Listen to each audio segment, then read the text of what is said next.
Humphrey Partridge stood by the open door of the second bedroom. There was a smile on his lips as he looked at the empty bed. "It's all right, Mother. Just the post," Humphrey Partridge called from the bottom of the stairs as he opened the door to the village postman. "There's a package for you, Mr. Partridge," said Reg Carter, putting his hand on the door. "From a garden centre, it says on it. Roses, I think." "Yes," said Partridge, trying to close the door. "It's the right time of year for planting roses, is it? November?" "Yes. How's your mother?" Reg went on. He was in no hurry to leave. "Not so bad." "She never seems to get any letters, does she?" "No. Well, when you reach that age, most of your friends are dead." "Oh, how old is she now?" "She was 86 last July." "That's a good age. She doesn't go out much, does she?" "No, not at all. Now, if you'll excuse me, I have to leave to catch my train to work." Partridge closed the door and called up the stairs. "Goodbye, Mother. I'm off to work." On his way to the station, he stopped at the village shop to get his newspaper. "Good morning," said Mr. Denton, the shopkeeper. "How's the old lady?" "Oh, not too bad, thank you. For her age, that is." "Oh, Mr. Partridge," said Mrs. Denton, "there's going to be a meeting in the village hall on Sunday about—" "I'm sorry, Mrs. Denton. I don't like to leave my mother at weekends. I'm at work all week, you see." He hurried away. "He lives for his old mother," said Mr. Denton. "Well," said his wife, "she probably won't live much longer. She's been in bed ever since they moved here. And how long ago was that? 3 years?" "3 or 4. "I don't know what he'll do when she dies." "Someone told me that he was talking about going to live in Canada." "Well, I expect she'll leave him some money." When Mrs. Denton expected something, everyone in the village soon heard about it. In his office that afternoon, Partridge was getting ready to go home when the telephone rang. Mr. Brownlow wanted to see him. He hurried to his employer's office. "Humphrey, come in and sit down." Partridge sat on the edge of a chair. He was going to miss his train. Mr. Brownlow said, "You know I intended to go to Antwerp next week for the meeting." "Yes." "Well, I've just heard that I must go to Rome tomorrow. Parsons is ill, and I'm taking his place, so I'd like you to go to Antwerp on Monday." "Me? But what about Mr. Potter? He has a more responsible position in the company." "He's too busy. It will be good experience for you. So I'll ask my secretary to change the tickets." "No, Mr. Brownlow. You see, it's rather difficult." "What's the problem?" "It's my mother. She's very old, and I look after her." "Oh, it's only for 3 days, Humphrey, and this is important." "I'm sorry. It's not possible. My mother—" There was a pause. Mr. Brownlow was looking annoyed. "Ugh. All right, then. You can go now, or you'll be late for your train." Partridge looked at his watch. "I think I can just catch it if I hurry." "Oh, That's great. His employer gave a cold smile. Mother, I'm home. It's exactly 6:35. I had to run for the train, but I caught it. Humphrey Partridge hurried up the stairs, went past his own bedroom, and stood by the open door of the second bedroom. There was a smile on his lips as he looked at the empty bed. It was Monday morning, and Partridge was making his breakfast. He turned on his cooker and prepared to boil an egg. It was an old cooker, but it still worked well. He looked out of the kitchen window with satisfaction. During the weekend, he had dug the garden and planted all the roses. The doorbell rang. It was Reg Carter, the postman, with a big package in his hand. Sorry, I couldn't get this through the letterbox. Partridge could see that it contained more information about Canada. He would enjoy reading that on the train. Oh, and there's this letter too, but nothing for the old lady. Is she all right today? Fine, thank you. Partridge managed to shut the door behind the postman. He opened the letter. When he saw what was in it, he sat down at the bottom of the stairs, feeling weak with shock. He had won a large sum of money in a competition. You wanted to see me, Partridge? Yes, Mr. Brownlow. Well, be quick then. I've just flown back from Rome. I've come to tell you I'm leaving. You mean you want to leave the company? This is sudden. Yes, I'm going abroad, to Canada, with my mother. Well, you can go in a month. I need a month's notice. Is it possible for me to go sooner? Mr. Brownlow suddenly lost his temper. Yes, go today. Partridge got home before lunch, feeling pleased. He had telephoned a man who had agreed to sell the house for him, and he had completed the forms necessary for living in Canada. He opened his front door and called out, "Hello, Mother, I'm home." He stopped suddenly as he saw Reg Carter coming out of his kitchen. Good God! What are you doing here? I was passing the house and I saw the smoke. How did you get in? I had to break a window. I've called the police. I explained it all to Sergeant Wallace. Partridge's face was white. Explained what? About the fire. There was a fire in your kitchen. You left the cooker on, and the curtains were on fire. I was thinking of your mother upstairs, not able to move, so I put the fire out. Oh, thank you. That was very good of you. Then I wanted to see if she was all right. I went upstairs. All the doors were closed. I opened one, your room, I think. Then I opened another. There was a bed there, but there was no one in it. No.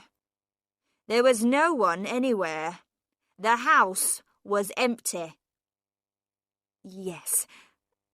The postman stood there, looking at him. I thought that was rather strange, Mr. Partridge. You told us your mother lived here. She does. I mean, she did. She died. Died? When?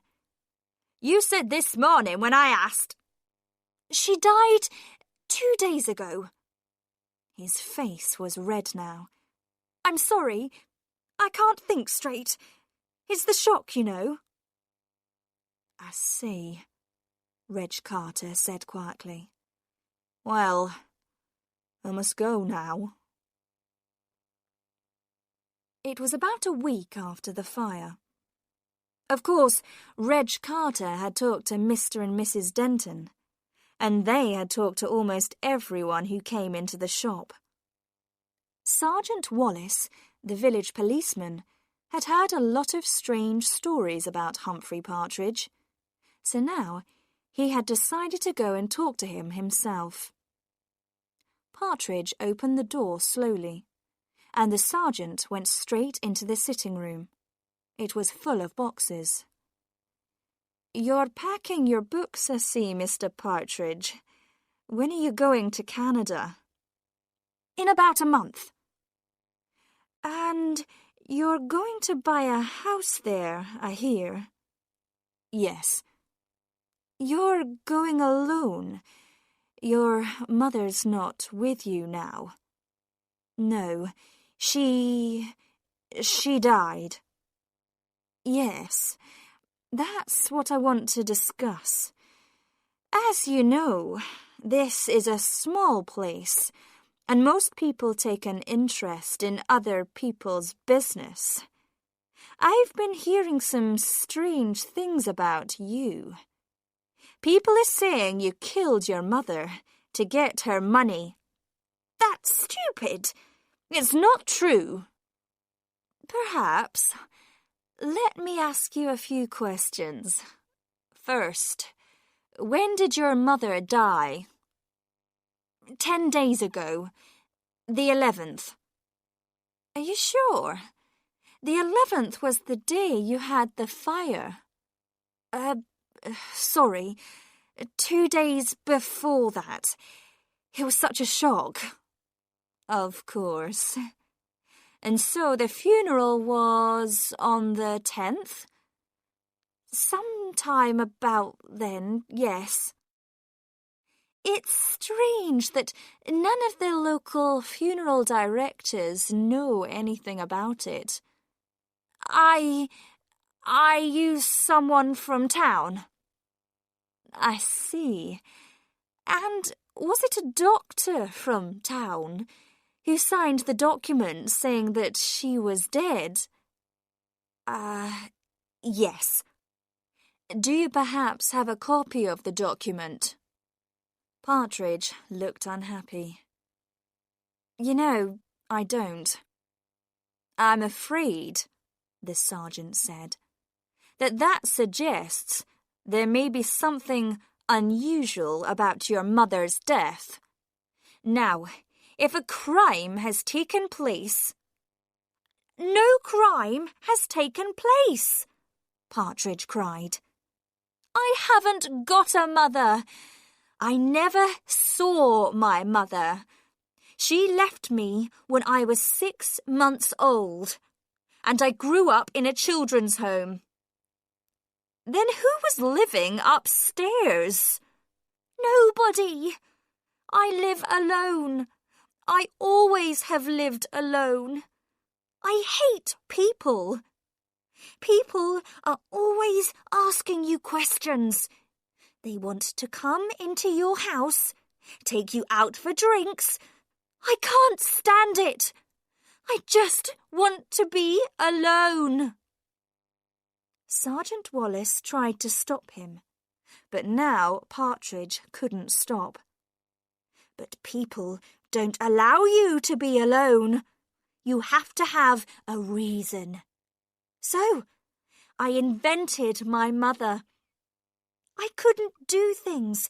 I couldn't see people because I had to get back to my mother. I even began to believe in her and talk to her. She never asked questions. She just loved me and was kind and beautiful. Now you've all killed her. Sergeant Wallace took a moment to organise this new information.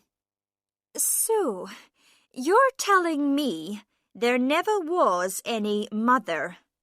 You didn't kill her because she wasn't here. And how do you explain that you suddenly have enough money to go to Canada and buy property? I won a competition. I got the letter on the morning of the fire. That's why I forgot to turn the cooker off.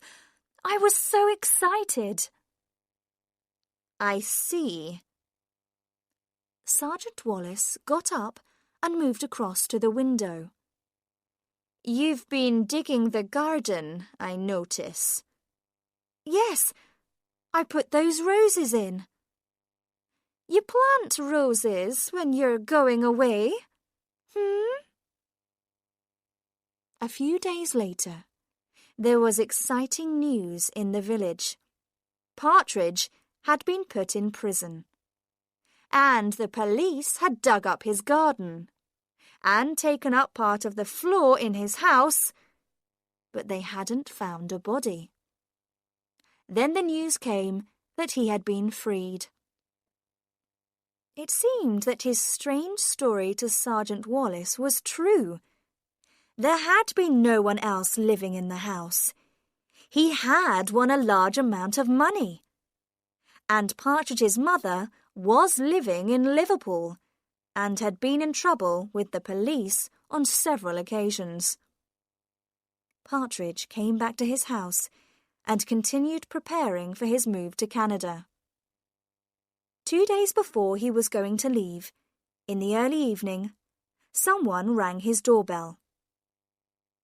It was December, dark and cold. All the villagers were inside their houses.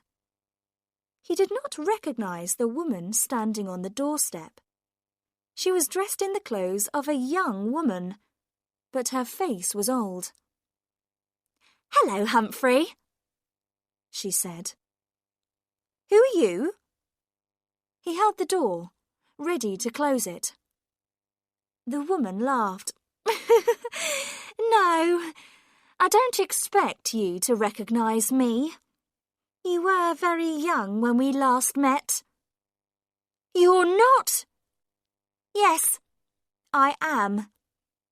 Don't you want to give your mother a kiss?" She pushed her painted face towards him, and Partridge stepped back into the hall. The woman followed him in. She looked at the packing cases. "Of course, you're going away. Canada, is it? I read about it in the paper. I read about the money too." "What do you want?" said Partridge. "I've just come to see my little boy. I was thinking, perhaps you should help your poor old mother now. You never did anything for me. You left me. That was a long time ago. Now I want you to look after me in my old age. Why don't you take your old mother to Canada with you?" "But you aren't my mother," he spoke quietly. "Oh, yes, I am, Humphrey. My mother is beautiful and kind. She is nothing like you. You are not my mother." His hands were on her shoulders, shaking her. "I'm your mother, Humphrey." She was laughing at him. His hands moved to her neck to stop her words. They became tighter and tighter as he shook her. He opened his hands, and the woman's body fell to the floor. Her mouth opened, and her false teeth dropped out. Next morning, Humphrey Partridge went to the police station to see Sergeant Wallace. "Good morning, Mr. Partridge. What can I do for you?" "Sergeant, about my mother. I just wanted to tell you that I did kill her." "Oh, yes. And then you buried her in the garden?" "Yes, I did. Fine. I'm telling you, I murdered someone, Partridge said. Listen, Mr. Partridge, said the sergeant. I'm very sorry about what happened, and you can have a little joke if you like, but now I have other things to do, so... You mean I can just go? Do, please. To Canada? Anywhere you like. All right then, I'll go. He left the police station. Outside, Humphrey Partridge took a deep breath of air and smiled. Right, Mother. We're going to Canada, he said.